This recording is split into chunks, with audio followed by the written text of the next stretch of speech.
So it has been a couple days since I've been able to do these spring practice reports for you guys as we were in Canton, just kind of getting back and dealing with some stuff around the house. But I am back and ready to take you guys through about 10 teams today in some fall camp reports. All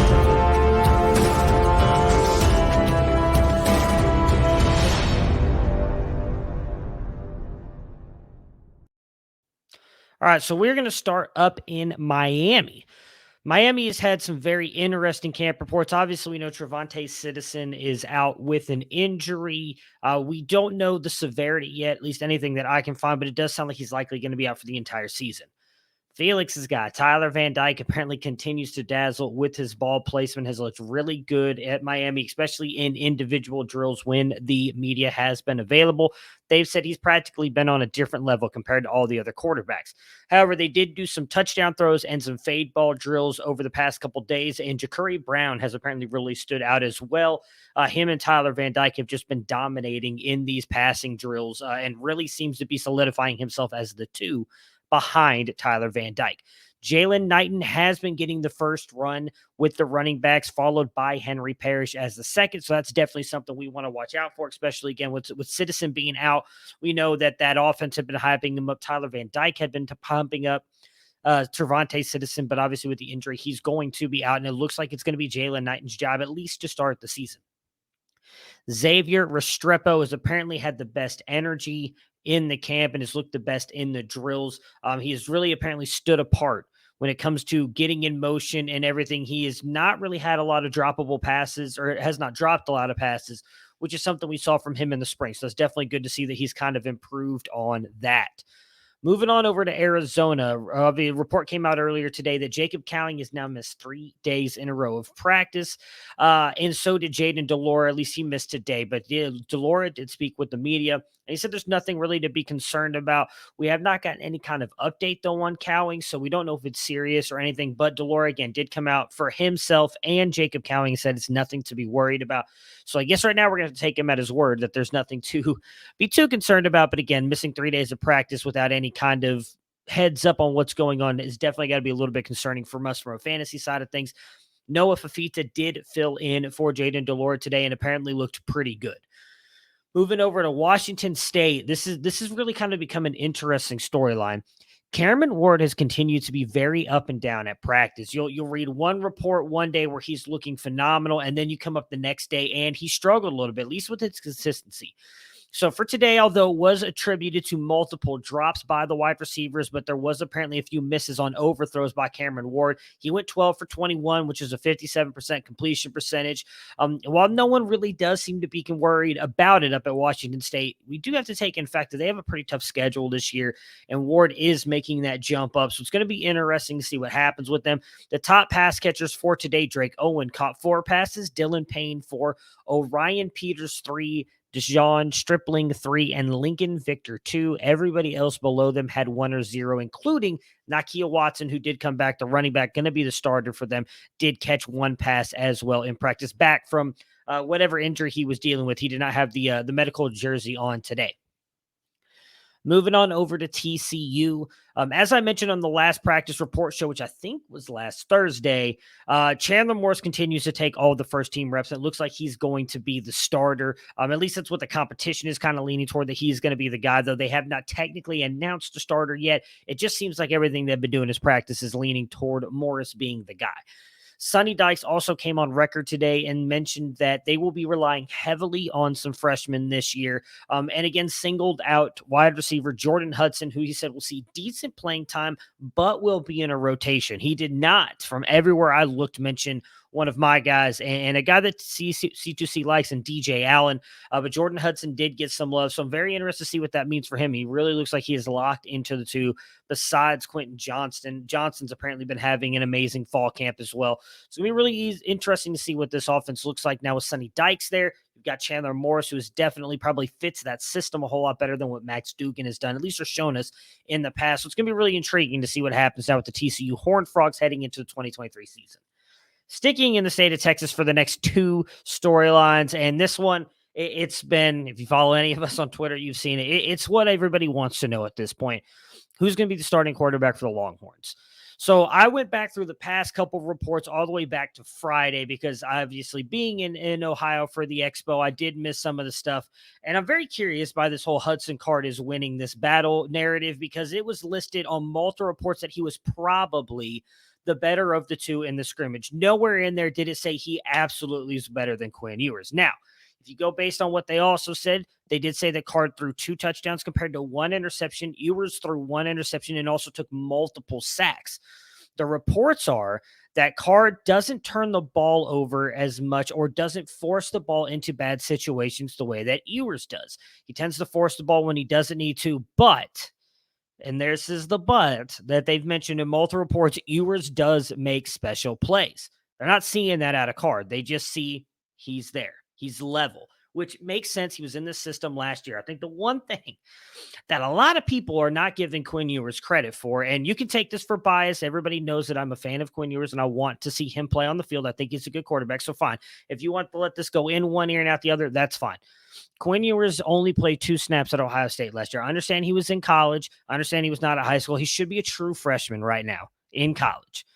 He was not practicing. He was not getting first team reps. He's not getting second team reps. He's not getting third team reps with Ohio State last year. He was the 4th string quarterback. Matter of fact, he never traveled with the team. He traveled the last 3 weeks of the season after Jack Miller got a DUI. And it may not even have been the last, like maybe in the last 2. When Jack Miller got a DUI and then was kind of just pushed off the side of the program is when Quinn Ewers finally started seeing something. We have to take that into account here. And the fact that he is battling Card, in my opinion, speaks volumes because we do not see a lot of the true freshmen right now in his class, which would be this one technically had he not reclassified, challenging for starting jobs. We just have not seen that. Caleb Williams didn't challenge for the starting job last year with Spencer Rattler. Then he beat him out, or he came in and saved that game, and then he got the job. There's a lot that goes into this for the Quinn Ewers and Hudson Card thing, and I find it funny the way people tend to overlook and pick certain narratives. That being said, again, the reports are that Card has not been turning the ball over and that Quinn has been forcing it. While Card apparently has run with the ones in the 11 on 11s, every time they get into the red zone, he is pulled and they put Ewers in to play with the ones. Jonathan Brooks is going to surprise a lot of people based on the reports on how good he's looked, as well as probably the backup to Bijan with the injuries they've suffered in the running back room. And with the injury to Isaiah Nayor that happened over this past weekend, along with the suspension of Ajayi Hall, it looks like Tariq Milton, followed by Brendan Thompson, and then Savion Red, the freshman, seems to be the new pecking order at wide receiver, with guys like Troy O'Meary who are dealing with injuries and not practicing in full, at least right now at camp. This Saturday scrimmage, so it'll be today is the 17th, 18th, 19th, 20th, I believe, 21st. This weekend scrimmage will be the big one for Texas based on all the reports that I'm reading. All the reports are saying this weekend scrimmage will be huge for whoever's going to get the starting job at quarterback. So it's going to be something we'll be plugged into. We'll definitely be watching that. Again, Card has been running with the one. So if we want to stick with that narrative, he's likely going to be the one, and he might be the one who starts the season. We shall see. But everything I read said this Saturday scrimmage is going to be a big factor in determining who is going to be the starter when the season kicks off for the Longhorns. Over to Texas Tech. Tyler Shough seems to continue to have this job, though it has been confirmed. It's not been confirmed. Morton and Donovan Smith have looked really good behind him, though they continue to really impress in camp. And Taj Brooks is getting a ton of positive buzz right now out of the Red Raiders camp. We know that Roderick Thompson will be back, and while he was the starter last year, it looks like he may be trending to be the running back too, behind Taj Brooks with everything he's been doing. And wide receiver Jaron Bradley, who has almost seemed to locked up the X in this offense, is getting a ton of love from Zach Kitley and what he's been able to do. Moving over to the SEC for the last 3 schools here. Auburn. Right now, the mix has been TJ Finley running with the ones with Tank Bigsby, Robbie Ashford in the 2s and Jarquez Hunter, Zach Calzada in the 3s with Damari Alston, and then with the 4s, Holden Grenier with Sean Jackson. However, Robbie Ashford and TJ Finley were not, they did not do a good job being consistent in the last couple practices where Zach Calzada has. I really think this is moving closer and closer to Zach Calzada being the starter for the Auburn Tigers, but he is still taking the reps with the 3s behind Finley and Ashford. Ashford, who I believe was like the MVP of their spring camp, still behind TJ Finley. It's a mess right now, if we're being honest here in Auburn. I'm really intrigued to see who they end up going with that starter. But right now, it seems like it's going to be TJ Finley. This one I found very interesting.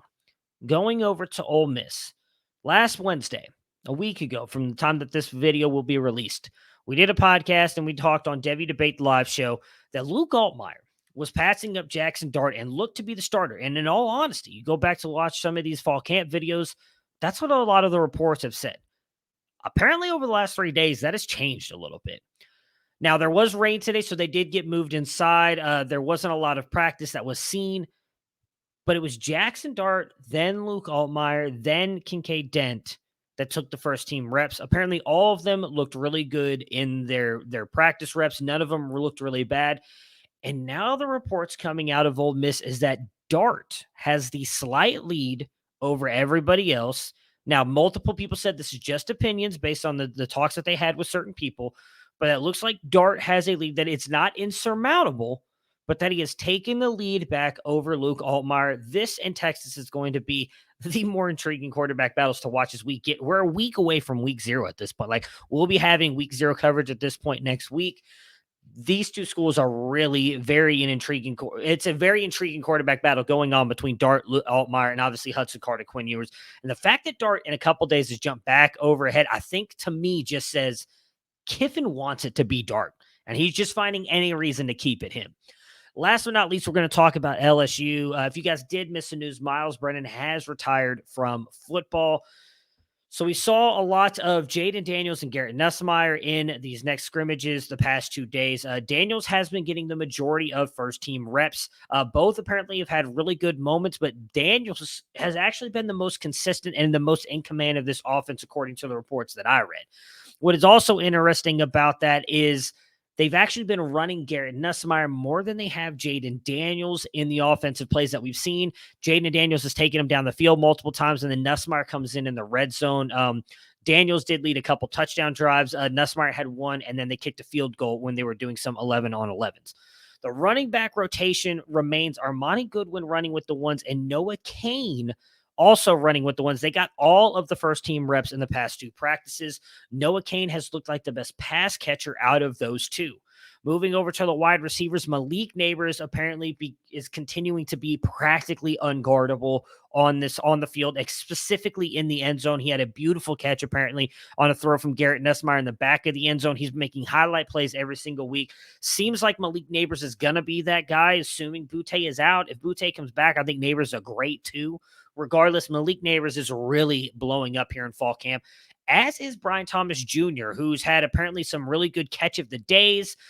He had a really good battle in the end zone with the corner Bernard Converse. So really interesting with these wide receivers. Whatever happens with Butte, looks like they're going to be fine with Malik Neighbors and Brian Thomas if Butte does not play. But LSU quarterback battle also between Daniels and Nussmeier. There's a lot of reports that it's going to be Daniels, but from everything I read, Nussmeier's been hanging in there too. So I'm really intrigued to see what happens with them. So that will do it for us today. I'm going to do my best, guys, to come back every single day of the rest of this week, Thursday and Friday, with more fall camp reports as we get into another big weekend of scrimmages, as we are literally 1 week away almost from week 0. I cannot wait. Make sure to hit that like button, subscribe to the channel, and hit that bell icon if you want to get notified when all of this content drops. We'll talk to you